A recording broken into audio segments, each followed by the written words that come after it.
Good morning, everyone. My name is Andrea Roach, the principal of Highfield Junior School, and I'm joined here today by our Vice Principal, Jasbir Tatla. It is our absolute pleasure to welcome all of you here today. Jasbir and I would like to extend a very, very warm welcome to our distinguished guests, which include Premier Ford, Premier Ford, Minister Calandra, Minister Bethlenfalvy, Interim Director Stacy Zucker, and Interim Superintendent of Education Mike Gallagher. Thank you for being here. Highfield is a reflection of the very best of Canada. Yes, the very best of Canada. We are a tapestry of different cultures, religions, and abilities. We are a family in the truest of sense. At Highfield, we believe that every child belongs to every staff member. The most powerful learning happens when students feel known, seen, and valued by adults who care. Our talented teachers, special needs assistants, educational assistants, and custodians don't just teach, they mentor, they inspire, and they care for every student as their own. We strive to make learning joyful and to build an inclusive environment where every single child can belong, achieve, and strive. It is my absolute pleasure to introduce our first speaker. Please join me in welcoming the Minister of Education, Paul Calandra. Well, thank you so much, Principal. It's really nice to be here at Highfield. It's always nice to get into the schools, and let me just start by thanking the teachers and the educators who really are the backbone of the entire educational system. You know, parents just want one thing. I think parents want the same thing that teachers want, the absolute best for the kids that they teach, and the parents want the absolute certainty that their kids are going to have the best opportunity to succeed. And without our teachers, without our educators, and everybody involved in making a school a safe, welcoming, and a place where you can learn, we wouldn't have that. So I would really want to thank all of you. And again, thank you, Principal. It's through your leadership and your team's leadership that we're able to have some of the best educational, some of the best schools in all of Canada right here in the province of Ontario. I also just briefly, I'm here obviously with the Minister of Finance and the Premier. He'll probably give credit, but it's the credit for all of this has to do with these two. They're the ones, one who makes the financing work, and the other one who gives you permission to do things. So I'll just say that in advance. Look, it has been no secret that there has been a lot of challenges within the educational system across the province of Ontario, but we've been completely focused on one thing, and that is ensuring our students have the best opportunity to succeed. And by doing that, we know it is that we have to give our teachers the resources that they need to help our kids succeed. When I've gone into classroom after classroom after classroom, it is teachers, educators who've told me the same thing.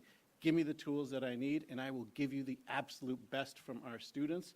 That's all we are asking for, and that is a lot of what today is all about. So again, thank you so much for everything that you do. Let me just promise you this. The Premier, when I took the job, said make sure that you do everything you can to give our students the best opportunity to succeed. Support our teachers, and don't ever hesitate. Don't ever hesitate to get in there and put things back on track. That's a little bit of what we did with Bill 33, and we will not hesitate to step in when we see that education has moved from student focus to something other than that. We will continue to step in and do what's right by our educators, do what's right by our students, parents, and families. So again, thank you so very much, and with that, it's my pleasure to call on the Minister of Finance. Thank you, Minister Calandra. You're doing such a great job. And you know, every time you talk with me or with our colleagues or out in the ridings, you talk about wanting to do more to make sure the record investments we've made in education end up in the hands of teachers for the benefit of pupils and parents. And you're doing a remarkable job in that regard. A very humble man. I'll be introducing shortly the 26th Premier of Ontario, and it's a pleasure to join him. Principal Roach, you know, you delivered some great remarks there, so she was a little bit nervous. I thought she did an outstanding job. To the teachers here, we all have a teacher that shaped who we are today. You know, I can remember Mrs. Rashkovsky, my kindergarten teacher. Mrs. Winter, grade 1, Miss Orr, grade 2, who really taught me math, grade 3, Mrs. Ferguson, grade 4, Mrs. Harmer. I could go on. And I just met my grade 9 math teacher at the high school reunion, Miss Ross. Now she's Mrs. something, but I remember her as Miss Ross. And she remembered me from 100 years ago. And she had such an influence on me in teaching me math. I had so much respect for her. And here I am today as the Minister of Finance. And it's a privilege and an honor to be able to support this announcement, which will empower teachers, you folks who are impacting our children's lives. You know, you're having such an influence. This guy was influenced when he was 10 years old or 8 years old. It shapes who we are. So thank you for your service to the children of Ontario, to the parents who love their children, to all of Ontario. From the bottom of my heart, I'm so grateful for what you do day in, day out. You're so fantastic. And none of this would be possible, folks. The teleprompter person is having a real challenge because I'm not sticking to the script at all. My apologies, whoever's doing that. You know, none of this is possible without the great leadership and ideas coming from the Minister of Education, who is pushing more to our teachers, to our frontline workers, for the benefit of our students. And the guy who makes it all happen, because none of this happens, folks, without the leadership and the vision of a remarkable individual, the 26th Premier of Ontario, Doug Ford. Well, first of all, good morning, everyone. I love going into these schools, especially my hometown, my entire life. And I'm just blessed that we've been able to represent Rexdale here for 3 generations, 3 decades. And I can tell you, I always tell our educators, our teachers, when I see them out there, I just told them again, I couldn't do your job. It's incredible, the job that you do, and we're very, very grateful. And I want to thank the Minister of Money. I call him Money Bags, but he signs off on all the expenses, and we need to focus in the classroom. And, you know, Minister Paul Calandra, most modest person you want to meet, it's his idea. Simple as that. And Principal Roach, thank you, and thank you for having us at this beautiful Highfield Junior Public School. You know, I always say we know, everyone in our country knows we're under attack for tariffs and economic uncertainty, that we know that President Trump is going after us. And I was telling the students, they said, what's your most favorite part of the job? And I said, I have many parts of my job, but my number one job is to protect Ontario, protect the students, and protect the people and the communities and their parents' jobs. And that's our key focus. And I always say the foundation of everything that we do, funding education, healthcare, infrastructure, roads and bridges, is one thing. It's our economy. And without a strong economy, nothing else gets funded. So we're really focused on that, cutting red tape and making it easier for companies to come here and invest, so we can, in return, invest in the future of our province. And the future of our province is right here in schools right across the entire province. And I'm just so proud today to announce an idea that Minister Calandra came up with, and we've all seen it. I was in a store with my assistant Julia, and where was I? I think it was a Dollarama, and I was in there, and I met a couple educators, and I said hello, and they're picking up school supplies, and they're paying out of their own pocket. And, you know, sure enough, a couple weeks later, same scenario. I met a few teachers, and I offered to pay for them. I think I paid for one, but the others said, no, that's fine. But the days of teachers having to, you know, put their hands in their own pockets to pay for school supplies, those days are done. And what happens, folks, money gets transferred, and it goes to the school or the principal, and then they distribute a small amount. And again, Mr. Roach, thank you for everything you're doing here. And this community means everything to our family. When people call and they're from Etobicoke or Etobicoke North or anywhere, they go right up to the top. They jump over the 6,000 other phone calls just to make sure they're okay. You know, we're going to announce today purchasing card, and Paul, you can elaborate more on it, but every teacher, every elementary teacher in the province is going to have something like this. This is a $750 supply card, so you can buy supplies for the classroom, and that's going to help out tremendously.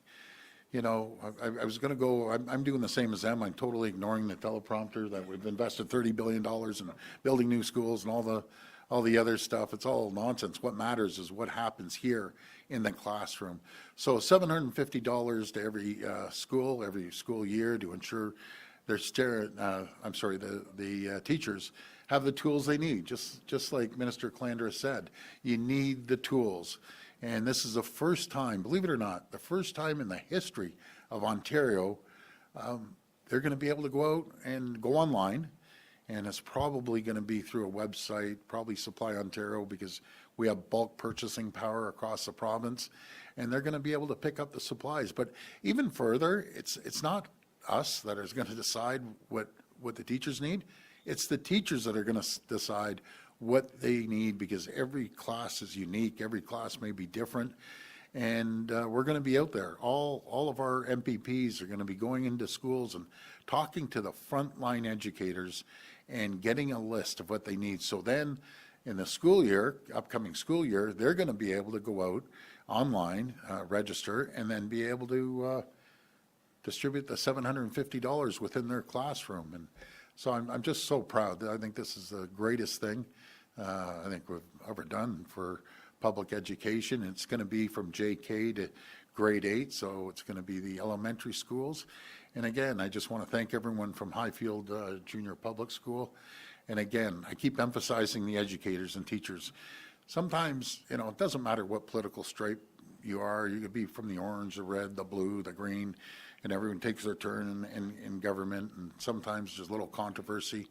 I can assure you 1,000%, we love our teachers.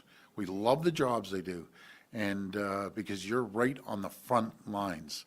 So again, I thank you for the job you're doing, and I guess we'll open it up for Minister Calandra. Do you want to go a little more detail about the cards?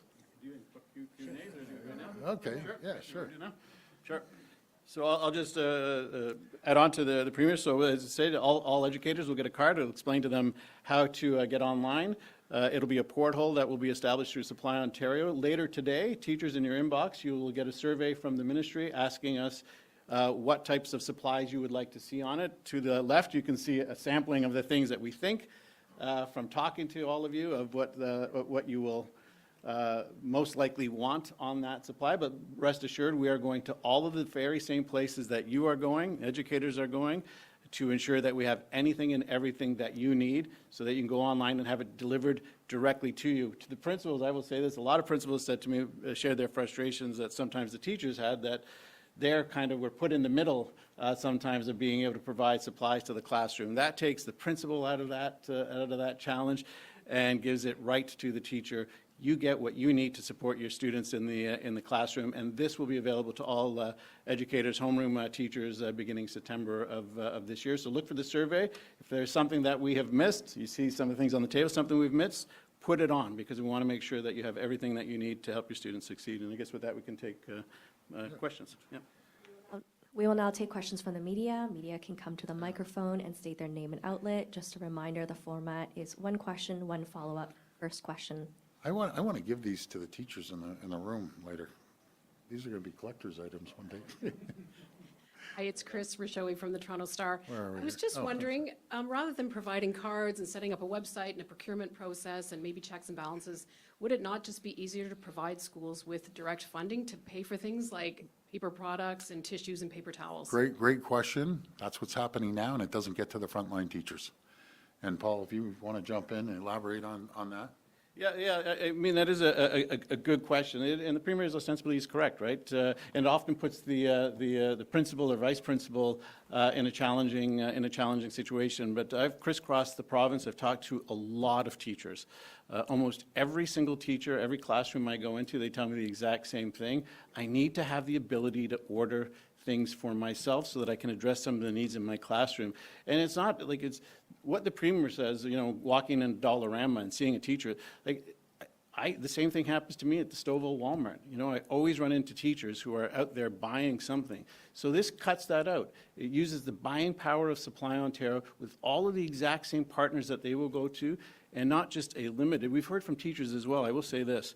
From a lot of teachers say that the platform that they go to right now to buy supplies is far more expensive than if they were just to go to Walmart or Dollarama and buy that. So what we are going to do is bring the purchasing power of the entire province of Ontario together, offer more, offer it at a lot less cost, and let teachers go online for themselves to buy what they need for their classrooms, and I'm excited about it. And this is, again, Premier gives me credit, I give him credit, and with Finance Minister pays the bills, but this is an idea that literally came from teachers in classrooms that we have visited, and anecdotally being at Walmarts or Dollaramas and seeing what's going on and saying, okay, this is just not good enough anymore, we can do better, and that's where it came from.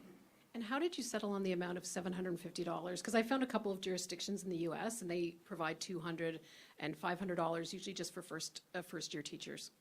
Yeah, well, we want to do better than anybody else, frankly, and we know the challenges that teachers have been facing. If I just stray for 1 second, I just want to really quickly congratulate the Italian men's national baseball team, if I can, who defeated the Americans last night at the World Baseball Classic, and will have a difficult time for the Americans to come out of the pool because of the Italian men's team. I got a lot of questions and comments from my relatives in Italy who are very excited about that. So sorry, straying from that, but you know, baseball is American pastime, and now they're not going to make it out of the pool. But anyway, I digress.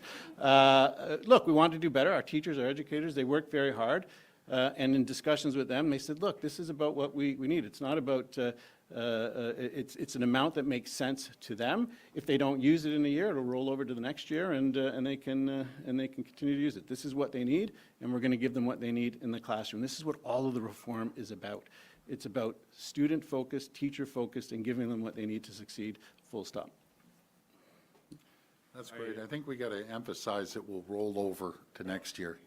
So they'll have the supplies if they don't use it all. But yeah, we had three levels, the 250, the 500, and 750. And it took everyone about a half a second on our cabinet to say 750. It'll be the highest in North America. Well-deserved, I'll tell you. Well-deserved. Hi, Premier. Liam Casey with the Canadian Press. Question for you and for Minister Calandra. Is this a way to placate teachers ahead of contract negotiations? I find that question insulting. We don't placate anyone. We appreciate our teachers. They're incredible people. I tell them all the time. Like I said earlier, I can't do their job. Negotiations are negotiations. That's through the union and the ministry, but no, I love our teachers. And I tell every single one of them that I love them and I appreciate the job they do. Very few people could be an educator and then go home and do all the marking and everything else and da-da-da-da-da. So anyways, next question. So there's a bunch of education groups at Queen's Park who represent pretty much all of the education system, and they are asking for you guys to consult with them ahead of any decisions on trustees. Will you do that? Well, we're just reviewing everything, and I'll pass this over to Minister Calandra. Our core values, we need to make sure everything goes inside the classroom. That's where the students learn, and that's our key focus, to support the students. And even at a very young age in elementary school, getting them ready for their next step in life, which is high school. And then the next step, either they're going into the work world or they're going to college or university. But we want to make sure that they're ready. Yeah, so look, almost 40% of the population, the student population in the province of Ontario is under the control of the Ministry of Education right now through supervisors across the province, and that ostensibly is to ensure that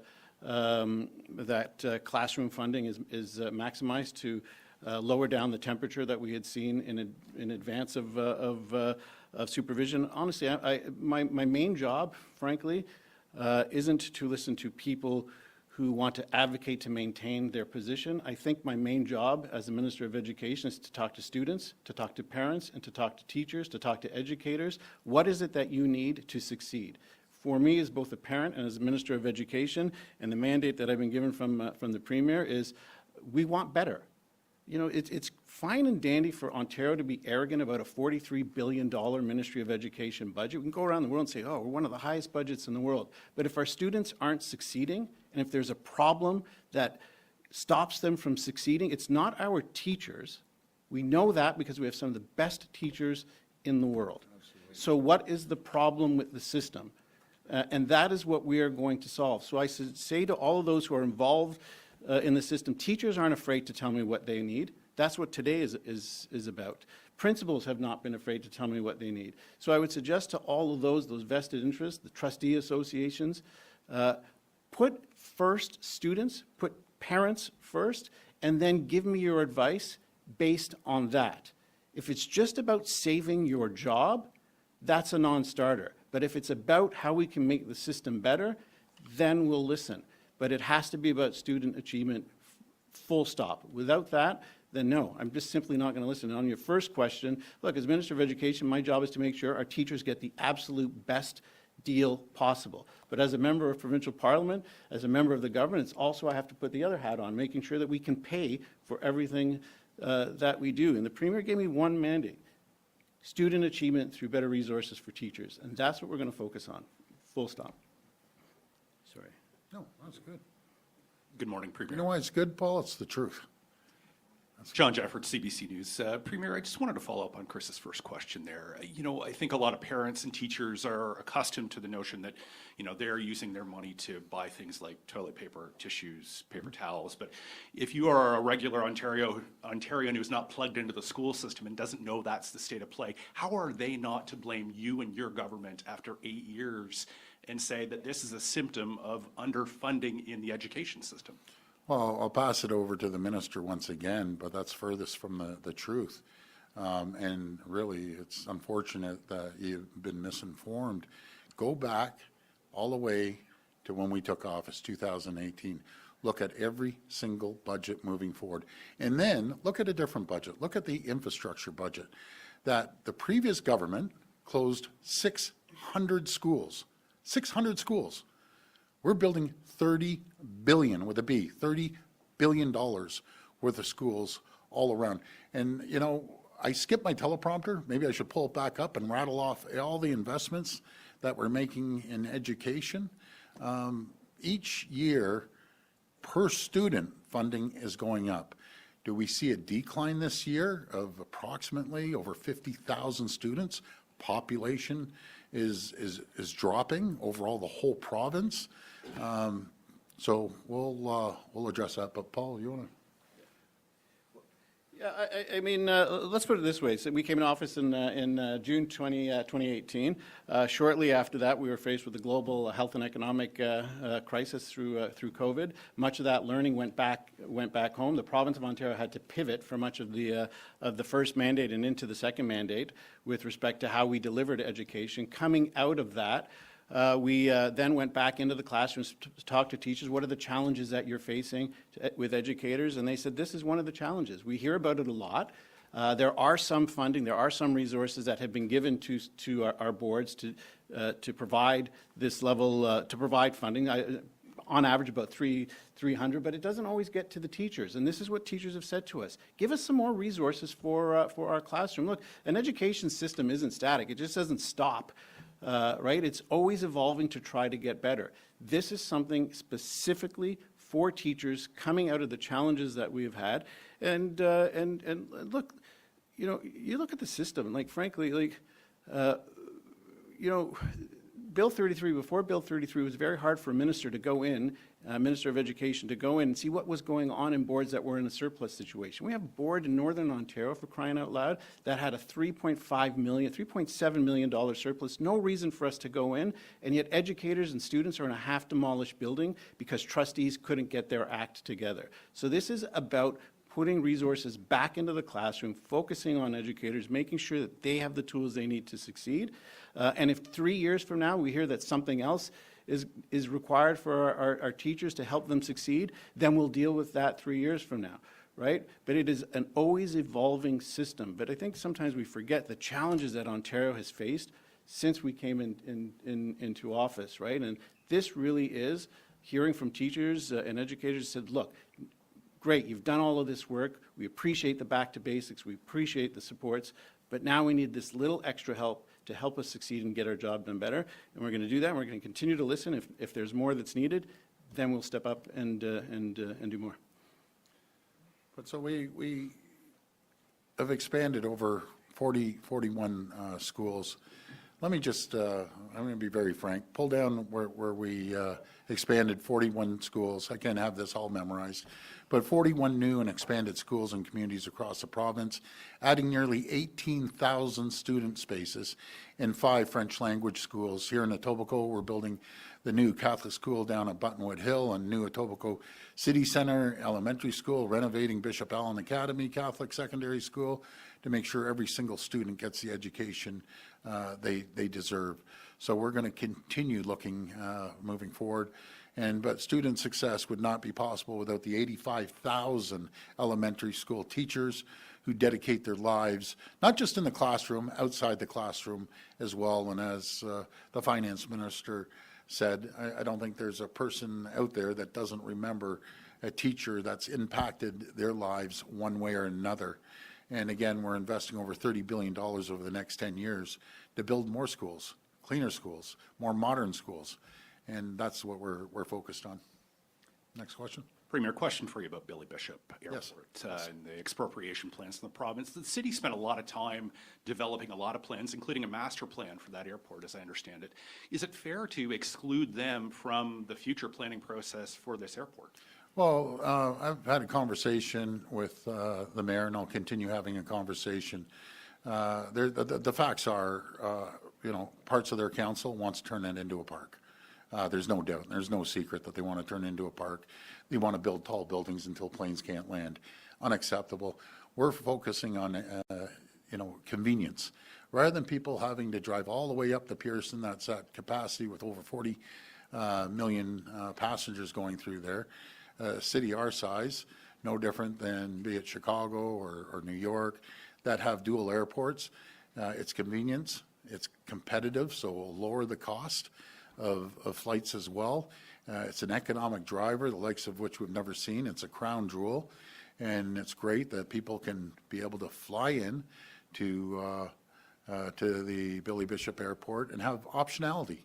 Optionality is a magical word. You either have to go up to Pearson and fight your way through the crowds up there, or you get on to Billy Bishop. Folks, we've done poll after poll after poll. Every poll is overwhelmingly in favor of having the optionality of going downtown, especially if you live there, hopping on a plane and going across the country or going wherever the planes will bring you at a more competitive cost. Hey, good morning, Premier Colin DeMiller from Global News. Just wanted to return to the issue of school board trustees. We've been told that your government has explicitly made a decision, but has not communicated it publicly yet, that you will not be going ahead with the elimination of any public school board trustees. Can you confirm that? Well, I can't confirm it right at this second. Everything's on the table, but what we want to do is focus in classroom. What we don't want to see is mismanagement. And Minister Calandra could sit up here for the next hour talking about mismanagement of boards. And don't get me wrong, I don't like painting a broad brush across every board. There's some really good boards, really ones that are run well. But there's some that are just terribly run. I can say one thing, and I can't speak for every teacher, but every teacher I speak to do not see eye to eye with the boards. I'll just tell you that. And they want to see focused in their classroom. They need the support. They need the tools. And that's what this announcement's all about. And of course, we're going to have elections municipally coming up later on this year. Trustees are part of those elections. Yes. This is kind of a yes or no question. Will public school board trustees be on the ballot this year? Oh, that was good, Colin. You did the old circle around, the old bear trap. See, I learned everything off of Colin. But we'll come out with an answer on that shortly. But again, I know ministers' focus is in the classroom with our educators, with our teachers, with our great principals. What we can't see are school boards going to Blue Jay games at $22,000. And that's what ticks off the educators. So they sit back and all of a sudden they read the headlines. You know, the school board trustees are at a Blue Jays game at 20 some odd $1,000. Or school board trustees go to Italy, sorry, Polly, but they go to Italy and buy $100,000 worth of artwork. Hey, when I came in this school, this is traditional school that the kids' paintings are all over and a beautiful welcome sign. That's what schools are about. Not going by to Italy and buying $100,000 worth of beautiful Italian artwork. Like, you tell an educator that, they're thinking something's wrong here. Like, I want that money in the classroom. I don't want them going on trips. Those are two at endless, outrageous expenses, like wild expenses. And do any of the teachers, any of you teachers get to call up at 2 o'clock in the morning and order milkshakes for your family? No, you don't. Or order burgers? Or do you have 5 laptops? No.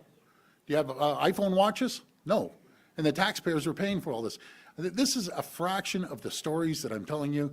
Again, Minister Calandra could sit here all day long and tell you the mismanagement and the abuse of taxpayers' dollars that should be in the classroom. Hi, Premier. Tina with City News. Tina. Premier, some of your ideas lately, for example, the convention center, the tunnel under the Great 401, ideas. those are going to cost billions of dollars. ideas. And I know a lot of teachers, educators are wondering why there is money for those projects when classrooms aren't even getting their basic supplies like toilet paper and paper towels. Let's address that. All the money comes, again, the foundation of our education and healthcare and infrastructure is the economy. We're spending $56 billion. We're losing $56 billion a year. That's the Toronto Board of Trade's numbers on congestion. Any educator, you're talking about educators, go on the 401 any time of the day. It's going to take them an hour to get across the city, which is unacceptable. So there's 2 types of politicians, in my opinion. Ones that sit there and look day by day, budget by budget, which is important to look at budgets every year. And then there's visionaries that plan for 50 years down the road. And the reason why we're spending $30 billion in building new schools, because they want a nice, clean working environment. So we have the busiest highway in the entire North America, I'd say probably in the world, on the 401, and it's jam-packed right up. I drive by there at midnight, and it's bumper-to-bumper cars. So we need to get people and goods back and forth to their destination as quickly as possible. Let's talk about the convention center. So we're last place. We're last place in North America. So little cities like Baltimore are kicking our butts. We're number 24 to 25. We're losing millions of visitors every single year. We're losing billions of dollars of economic growth because our convention center, it sucks. Simple as that. It's up, it's down, it's around the corner, it's over the street. It's small. The largest space they have is 600,000 square feet in one area, and we're losing billions of dollars. What we want to do is build a world-class convention center that we're going to get everyone in the world coming over, mostly North America, coming over, all these associations, to have a convention here. And when they land here, the best marketing tool we have is them going back home and saying, I went to Toronto, it's a world-class city, I was at the convention center, and my kids were over in the water park, or they're at the, beautiful, beautiful science center that's going in there. And at nighttime, we're going to a concert at the RBC Amphitheater. We're going to have a beautiful amphitheater. We're going to have 50 acres of trails, beaches. Like, this is a no-brainer, folks. I'm a business guy, and I look at what is the ROI. And for years, the ROI is zero at the convention center, and it was a bunch of dandelions and weeds growing through Ontario Place that was left derelict for 15 years. And people my age remember going to Ontario Place, hanging out in the summer. The whole generation missed that opportunity. We're bringing that opportunity back to the people of Ontario and around the world. We have the greatest people in the world, the greatest jurisdiction in Ontario, and the best city in the world in Toronto, and we have to make it the best. For too long, elected officials on the city and other places, they're okay with being in last place. I hate last place. I want to be number one in the world in everything we do, and we can do it. We have the tools. We have the ingenuity. We have the brightest, smartest people in the world, and we're going to get it done. We're building the largest transit system in North America. Just think of that. The largest transit system in North America is being built. We're building more roads and highways and bridges. So we're investing into hospitals, 50 new sites, $60 billion. I could sit here and rattle them off all day, but we're going to be number one. I'm tired of being last place with the greatest jurisdiction in the world. Respectfully, Premier, the parents and teachers wouldn't see the benefits of that directly in classrooms, though, and they would argue that an entire generation is growing up in underfunded schools right now. So it's my understanding that the upcoming budget isn't going to include a major funding boost for K-12 schools. Why isn't your government considering that? Well, again, can I maybe offline get all the media in one room, and we're going to inform them? We're going to show budget 2018, 2019, all the way through. And do you want to go at it? Because I know he's gnawing at the bit right now. He watches line item by line item. But what you're misleading the people. And it's your responsibility as a media to tell the truth. You're misleading the people when you say funding is going down. I will personally bring you in my office with the Minister of Finance, and we're going to go line by line, and then you're going to be able to go out there and tell the people accurate figures. So I'll hand it over to either one of you. Yeah, no, thanks. Thanks, and sadly, the Hungarian baseball team didn't do too well, but maybe next time. Look, first off, if you look at it, just look at the numbers, and I'm sure there's some great math students in this school. The per pupil funding has gone up since we've gone in a government by over 30%. Inflation's been 20%, so we're putting more into per pupil funding. It doesn't just stop there. The childcare spaces that you talked about, Premier, the amount of schools, modern schools that we're building, these are all increased under our government. So we're making the investments in our children, but as has been said over and over again, none of these dollars matter if it's not flowing to the teachers, to the front lines, to the people educating our children for the benefit of our children and our parents. It's as simple as that. We're going after the system to make sure that $30 billion to $43 billion increase since we came into power is getting to the people who matter most.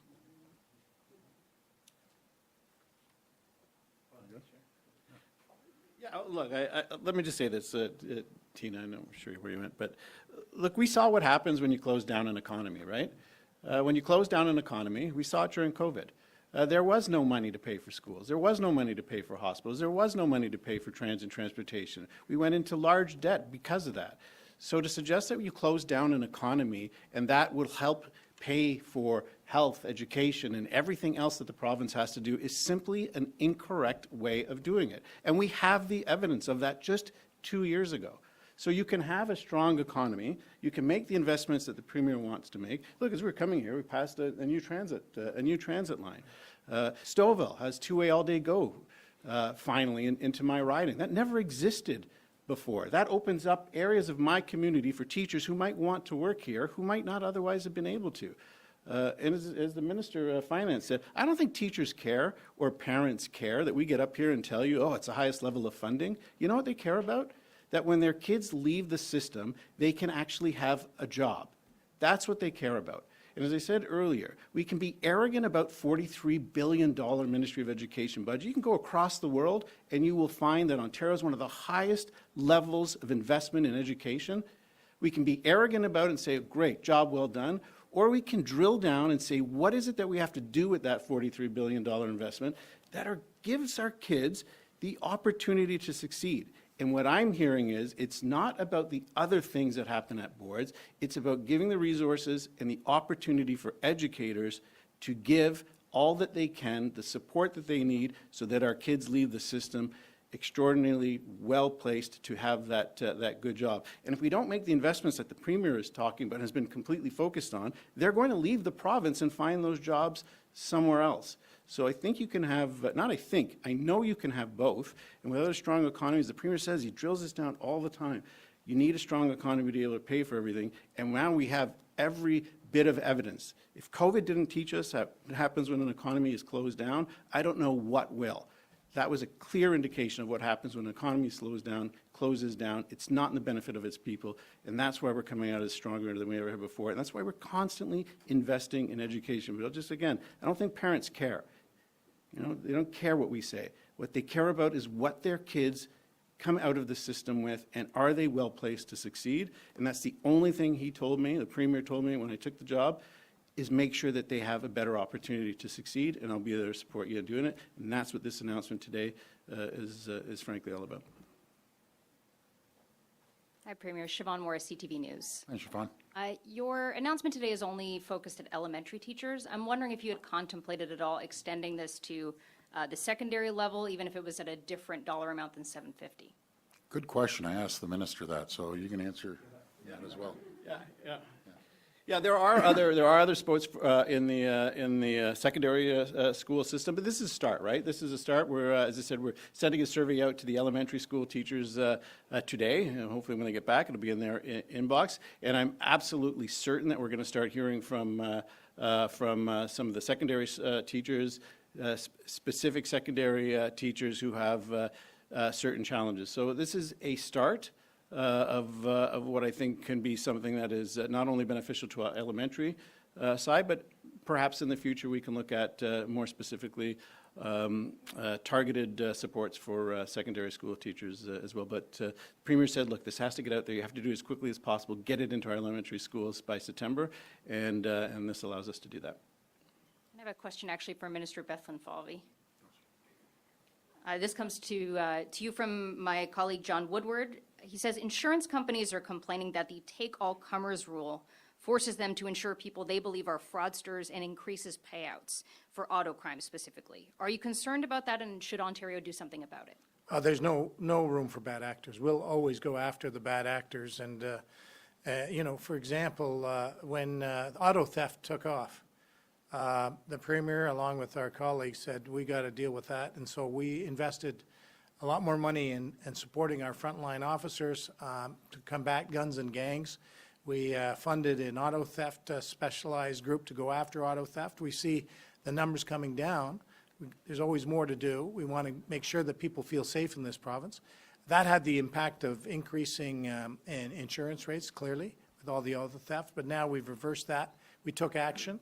And if there's a bad actor out there, we're going after the bad actor in consultation with the insurance companies, with our great police officers, who the Premier is a huge, and we're all huge champions of making us safe. So we're not going to relent in that regard. This will be the last reporter. A question, I think, for Education Minister Yes. Paul Calandra. Minister, you referenced earlier the 8 school boards that are under provincial control right now. Do you have a date for when that supervision is going to end? And can you say, will trustees at those specific boards, do you believe they will be elected again in the fall? You didn't like the answer the Premier gave to Colin on that one, right? So you didn't like it. Well, let me just say this. The Premier is right. Look, I haven't given the Premier my suggestions yet for reform, so I'll do that very soon. A whole host of options for the Premier, and then to my cabinet colleagues. So that has yet to be decided where we go from there. So it depends on what we decide. But full stop. If it's not in the best interest of students, it's not in the best interest of teachers delivering, then it is not a direction we'll go in. With respect to the 8 boards that we have under supervision, they're not going to be turned back until they are on the right path. Like, full stop. If it takes us 1 year, 2 years, 3 years, 10 years, I don't care. When they are on the right path, when they are doing what's in the best interests of our teachers, students, and parents, and if there are still trustees, we'll turn them over, right? But regardless of what happens with the governance changes, I don't see a world in which those schools are turned, which the 8 boards that we have under our jurisdiction right now are turned over anytime. There's a lot of work that has to happen in these 8 boards. So we're going to keep at it, but no time soon. And just on today's announcement, my understanding is there's a number of school boards that already have kind of charge card, procurement card kind of programs for, petty or small supplies, let's say, for day-to-day running of schools. Can you elaborate on the costing of what this new program will cost the province, what the investment is, and is that going to be subtracted from what school boards kind of already have to spend on petty class supplies through their own procurement programs? No, we're not subtracting at all from what school boards already have. It is random from board to board. It's actually a different amount. It's not a set amount. Some boards will give it to the principal and have the principal distribute. Some boards will make none of this available to teachers. Some boards will force teachers onto their procurement page, which is far more expensive. I'm hearing it from teacher after teacher. I had one teacher show me, and it was much more expensive than the purchasing power of the province. So we're not taking anything away. We are actually adding on to this. So it is a significant increase in funding province-wide to get this done. I'll have to get back to you on the exact. I don't want to give you the wrong number of what the investment will be, but it is a significant investment to get more money to our teachers, to make it consistent. Because it's one of the things we keep talking about, right, is it has to be consistent across the province. It shouldn't, like, your quality of education shouldn't depend on what part of the province you live in, and that's what this does. It evens it out. And then we have to look at other things. One of the things the Premier has also said to me is, when you're looking at this, is, is it different in Northern Ontario than it's going to be in Southern Ontario, right? Sometimes the cost of supplies are much more expensive in the north than they are in the south. So that's why we're bringing the purchasing power of the province together to do this. But top line, we're not cutting any funding. We're not taking away what's already in the formula. We're adding on this $750, taking it, in essence, away from the boards and giving it to teachers directly, and giving them an online platform which they will go into, and they will have an account, and they will be able to use up to $750. And later today we'll hear from them. So there's a good stack of things that this is what we've heard from them, but I'm sure there's something that we've missed, and through the survey we'll get a better understanding of what else they need. Thank you.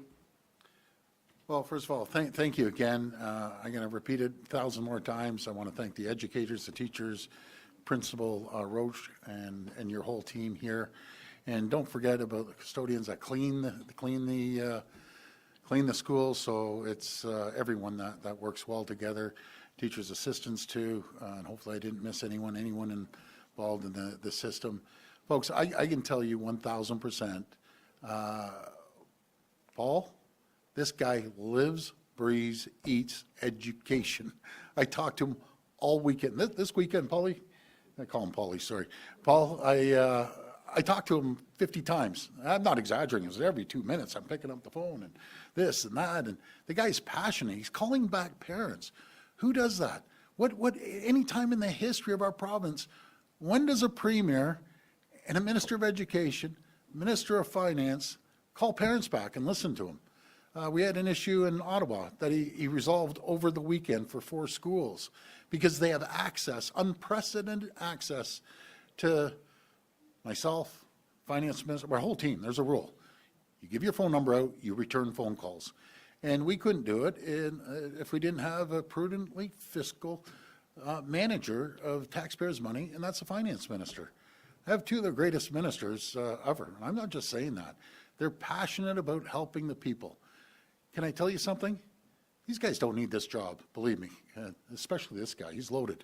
So I'm just telling you, he doesn't need this. This guy, he's working around the clock on the budget, literally line item by line item by line item. He could be running a bank somewhere making gazillions. He doesn't. He's passionate about the people of Ontario, as I am, as Paul, our whole team. So again, thank you to all the educators, the teachers. God bless you. We're going to focus on the classroom, and we're going to have this running like a well-oiled machine. Thank you so much, everyone. Thank you.